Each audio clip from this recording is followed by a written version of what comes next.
ये सत्य घटना है परमात्मा कबीर देव जी के सह शरीर इस भूलोक को छोड़कर सतलोक जाने की। इस लीला को करके उन्होंने सिद्ध कर दिया कि वे ही सच्चे और पूर्ण परमात्मा हैं। कबीर प्रभु की ये लीला हमें ये संदेश भी देती है कि परमेश्वर किसी धर्म या जाति के बंधन में नहीं बंधा, वो तो सबके लिए एक है। और अगर किसी ने सतभक्ति की है तो पृथ्वी के चाहे जिस भी कोने में शरीर छोड़े, वो अपने पुण्य कर्मों के प्रताप से उद्देशित लोक को ही प्राप्त होता है। ये बात उस समय की है जब ये कहा जाता था कि मगहर में मरने वाला नरक में जाता है और अगले जन्म में उसे गधे के रूप में जन्म लेना पड़ता है। इसके अलावा ये भी कहते हैं कि अगर किसी को मोक्ष चाहिए तो उसे काशी आना चाहिए और वहीं अपने प्राण त्यागने चाहिए, जिस कारण से मोक्ष अभिलाषी वृद्ध लोग अपना अंतिम समय अपने अपने पुरोहितों के घर काशी व्यतीत करने के लिए, निवास करने के लिए आने लगे तथा पुरोहितों को उनके खाने के रुपए तथा पुरोहितों की पूजा अलग से प्रति महीना देने लगे, जिस लालचवश काशी के पंडों ने वृद्धों को अपने अपने घर पेइंग गेस्ट के रूप में रखने लगे। एक एक पुरोहित के घर 10-10 वृद्ध हो गए। कोई रोगी तो कोई अन्य परेशानी से ग्रस्त होने लगे तो उन लालची पंडों ने मीटिंग करके षड्यंत्र के तहत वृद्धों को मारने के लिए गंगा दरिया के किनारे एक करोंत यानी आरा लगाया।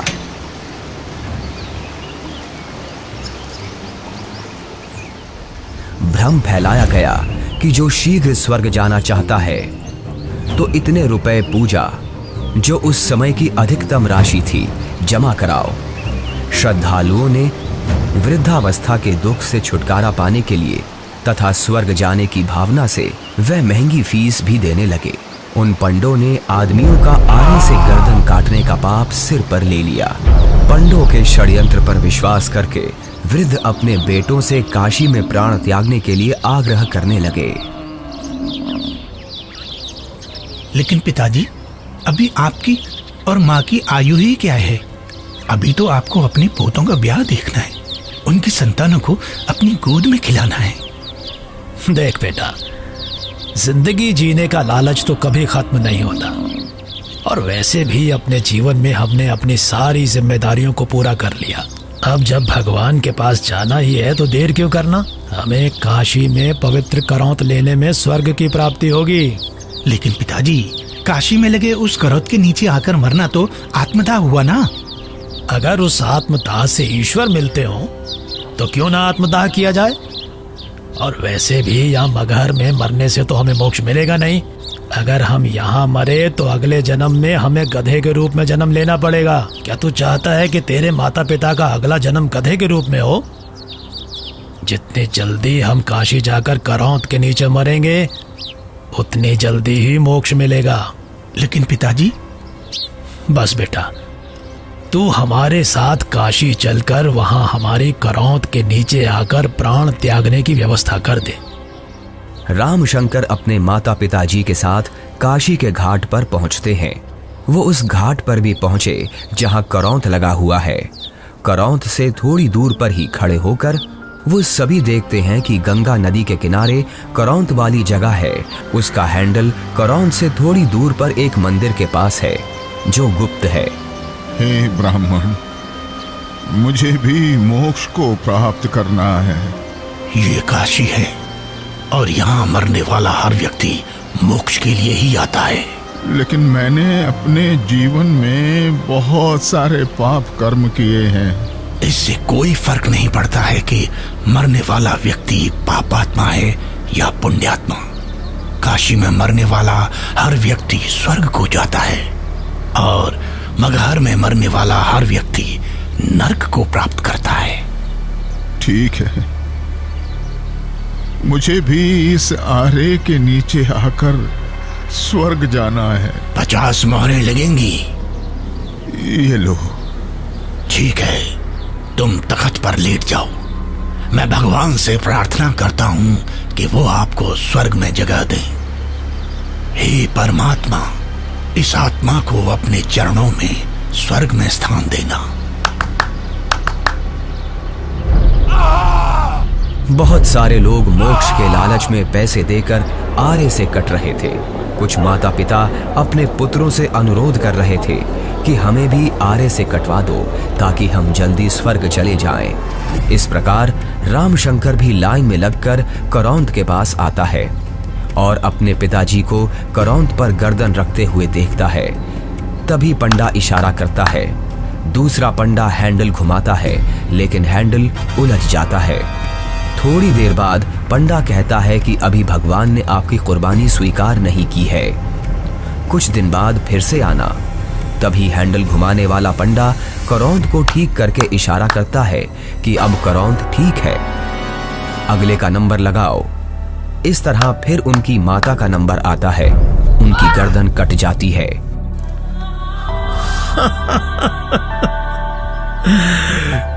कितना भागा हूं मैं कि भगवान ने मेरी कुर्बानी स्वीकार नहीं की।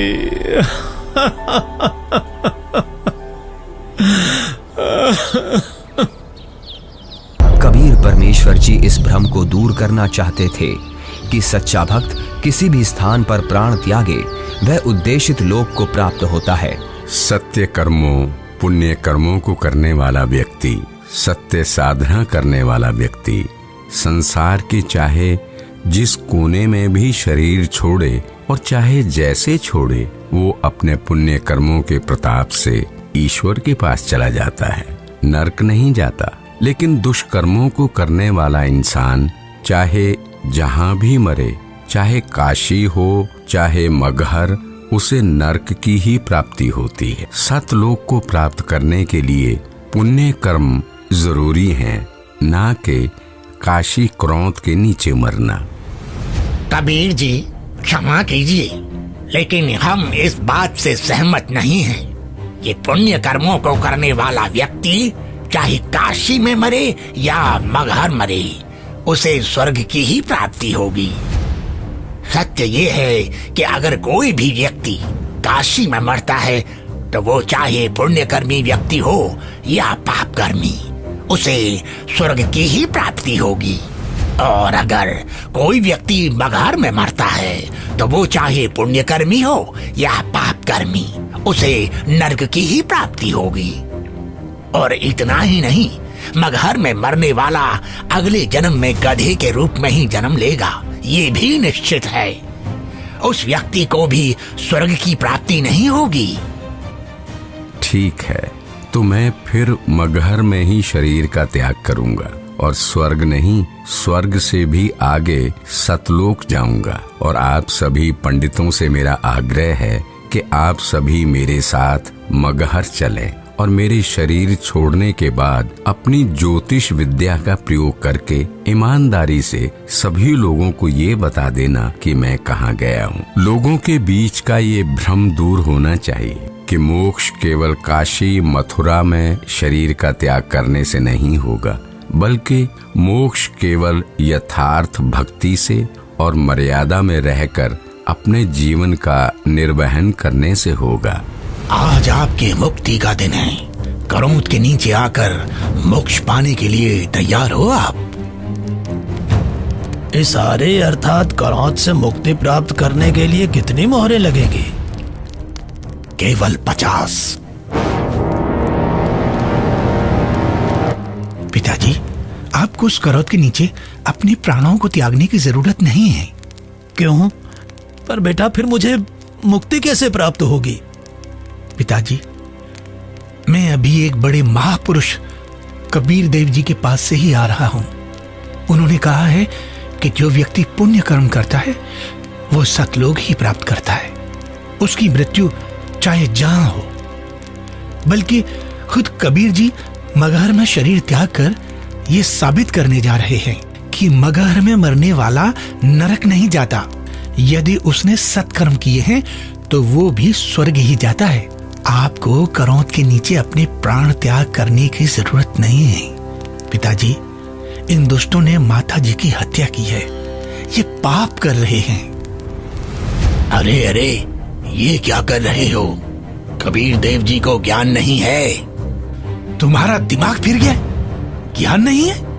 वो तो साक्षात परमात्मा हैं। तो ठीक है, हम भी उनके साथ मगहर चलते हैं और देखते हैं कि उनकी कही गई बातों में कितना सच है और कितना झूठ।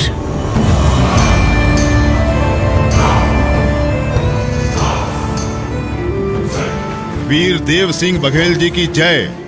महाराज, हमें ज्ञात हुआ है कि कबीर देव जी अपने शरीर का त्याग करने के लिए मगहर जा रहे हैं, लेकिन हमने सुना है कि मगहर में जो भी अपने शरीर का त्याग करता है उसे कभी स्वर्ग की प्राप्ति नहीं होती है। कबीर देव जी तो साक्षात परमेश्वर हैं और वो शरीर का त्याग चाहे जहां करें। ये मगहर में प्राणों को त्यागने की लीला वो इसलिए कर रहे हैं जिससे जनमानस को ये संदेश दिया जा सके कि आपको स्वर्ग की प्राप्ति होगी या नहीं, ये आपके पुण्य कर्मों पर निर्भर करता है, न कि मरण के स्थान पर। हमें कबीर देव जी के साथ जाना चाहिए।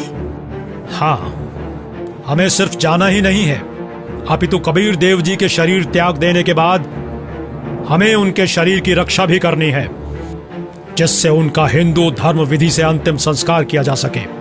क्योंकि अगर हमने उनके शरीर की रक्षा नहीं की तो वो मुस्लिम उनके पार्थिव शरीर पर कब्जा करके उन्हें दफना देंगे। परमात्मा कबीर देव जी केवल हम हिंदुओं के भगवान हैं, उन मलेच्छ मुस्लिमों के नहीं। इसलिए हम आपको आदेश देते हैं, तुरंत ही सेना को हमारे साथ चलने को तैयार किया जाए। कबीर देव जी मगहर के लिए प्रस्थान करते हैं। वो नदी के किनारे से होकर गुजरते हैं, जंगल से गुजरते हैं। दिखता है कि उनके पीछे काफी सारे भक्त भी जा रहे हैं। कबीर प्रभु के साथ हिंदू और मुसलमान दोनों धर्मों को मानने वाले भक्त हैं। काशी के करौंत का समर्थन करने वाले पंडे हैं, विद्वान पंडित जिनके साथ सालिक राम भगवान की मूर्ति है, और बड़े बड़े टीका चंदन लगाने वाले पंडित जिनके साथ काफी सारी पुस्तकें हैं, वो भी कबीर प्रभु के साथ हैं। रामशंकर और उसके पिता भी कबीर प्रभु के साथ हैं। तभी उनके पीछे वीर देव सिंह की सेना भी आ जाती है। वीर देव सिंह कबीर देव जी को प्रणाम करते हैं। कबीर प्रभु के पीछे काफी सारे भक्त और सेना भी चल रही है। कबीर प्रभु चलते रहते हैं और जो भी कबीर प्रभु को जाते हुए देखता है उनके पीछे चल देता है।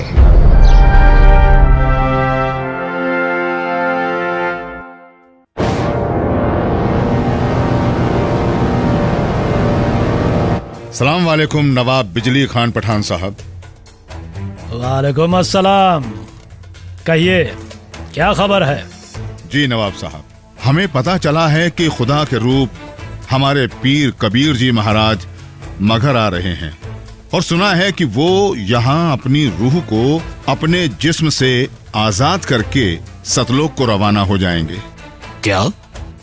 फिर तो हमें इसी पल कबीर जी के पास पहुंचना होगा, और कबीर जी की रूह के इस दुनिया से जाने के बाद उनके जिस्म को अपने कब्जे में लेकर इस्लाम के रिवाजों से उनके शरीर को धरती में दफन करना चाहिए।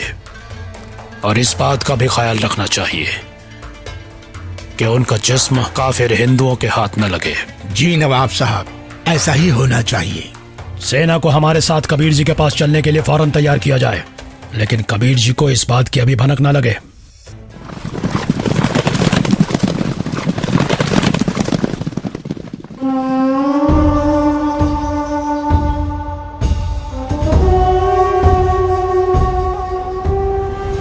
लगता है कबीर जी के जिस्म को पाने के लिए काशी नरेश वीर देव सिंह भी अपनी सेना लेकर आया है, लेकिन हमें किसी भी हालत में इन हिंदू काफिरों को कबीर जी के जिस्म को पाने नहीं देना है।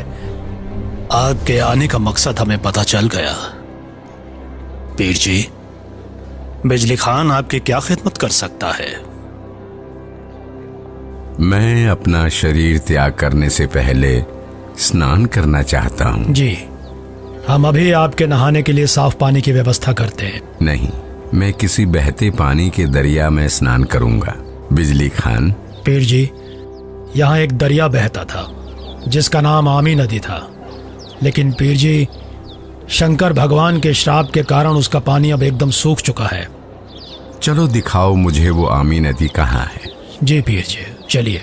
कबीर देव जी, वीर देव सिंह, बिजली खान और उनके सेना और बाकी के भक्त उस आमी नदी के पास पहुंच गए। कबीर देव जी ने उस सूखी हुई नदी को देखा। कबीर देव जी ने अपने हाथ जोड़कर प्रार्थना की और फिर अपने हाथों को हवा में ऐसे लहराया जैसे कि वो नदी को बहने का इशारा कर रहे हों। कबीर प्रभु के ऐसे इशारा करते ही थोड़ी दूर पर नदी की ही जगह पर एक जोर से धमाका हुआ और धरती के अंदर से पानी का सैलाब निकला। ये देखकर सभी लोग चौंक जाते हैं और सभी भक्ति भाव से भरकर कबीर प्रभु को देखते हैं और अपने हाथ जोड़ लेते हैं। पूरी नदी में पानी भर जाता है। सभी लोग खुश हो जाते हैं। कबीर प्रभु की जय, कबीर प्रभु की जय, कबीर प्रभु की जय। आदेश दें प्रभु। हुक्म दे मालिक। मुझे 2 सफेद चादरें चाहिए, एक बिछाऊंगा और एक ओढ़ूंगा। जो आज्ञा प्रभु। इसी क्षण 2 सफेद चादर यहाँ लाई जाएं। कोई और आदेश दें प्रभु। बिजली खान, तुम सेना किस लिए लाए हो? वीर देव, तुम किस लिए सेना लाए हो? प्रभु जी, हम आपके शरीर को इतना मलिच्छ मुसलमानों के हाथ नहीं लगने देंगे। इन्होंने अगर आपके शरीर को छू तक भी लिया तो इनमें से कोई भी जीवित नहीं बचेगा। हम आपका अंतिम संस्कार हिंदू रीति रिवाजों से करेंगे। तो हमने भी चूड़ियां नहीं पहन रखी हैं। हम भी अपने अल्लाह के स्वरूप पीर कबीर जी का जिस्म हिंदू काफिरों को नहीं देंगे और इस्लामी तरीके से पीर जी का शरीर को दफन करेंगे। और अगर ऐसा नहीं हुआ तो इसका अंजाम बहुत बुरा होगा। हम वीर देव की सेना से युद्ध करके आपका शरीर प्राप्त करेंगे, लेकिन अंतिम संस्कार हम मुस्लिम तरीके से ही करेंगे। मुझे नहीं पता था कि तुम सब मेरी शिक्षाओं को इतना ही समझ पाए हो। 120 साल हो गए मुझे तुम सब लोगों को समझाते हुए, फिर भी इतना ही समझ पाए हो। मुझे इतना ही जाना है तुम सब ने।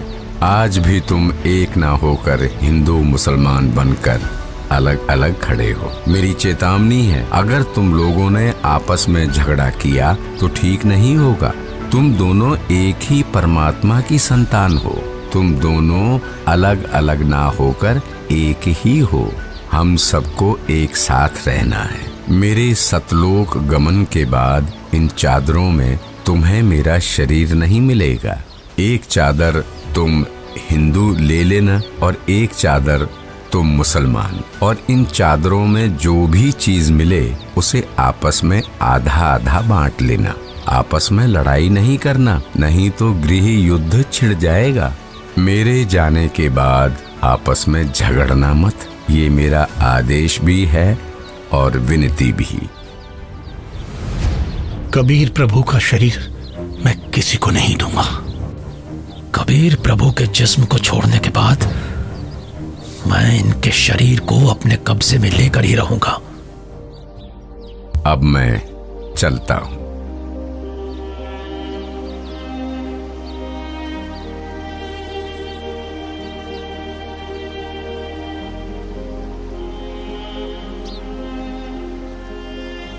देखो ब्राह्मणों, मैं जा रहा हूं सतलोक, इस पृथ्वी से और तुम्हारे स्वर्ग से शंखों कोस दूर।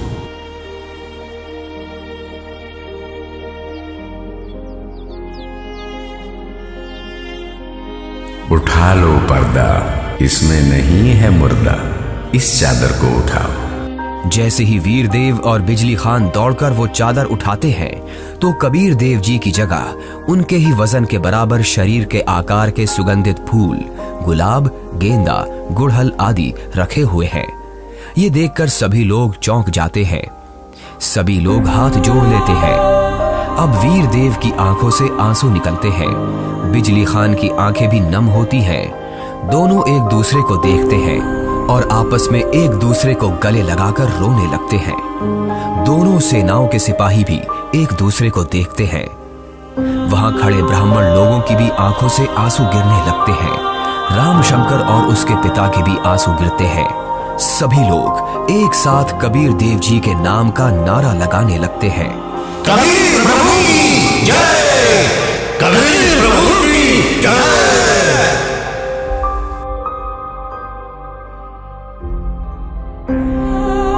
कबीर प्रभु, हमको माफ करना, हमने आपको पहचाना नहीं। आप तो खुद अल्लाह ही थे।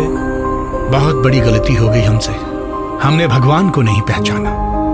कबीर प्रभु की बात हमने नहीं मानी। अब हम सब एक होकर रहेंगे और उनकी कही सारी बातें मानेंगे। या अल्लाह, माफ कर हमें। भगवान माफ करो हमें। कबीर भगवान हमें माफ करो। भगवान हमें माफ करो।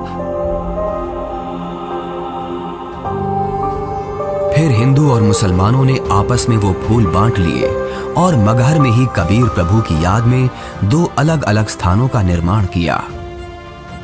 और फिर उन्हीं में से कुछ फूल लाकर वीर देव सिंह ने काशी में चौरा का भी कबीर प्रभु जी के स्थान का निर्माण किया। उसे कबीर चौरा नाम से जाना जाता है। वहां पर कबीर पंथ का बहुत बड़ा आश्रम बना है।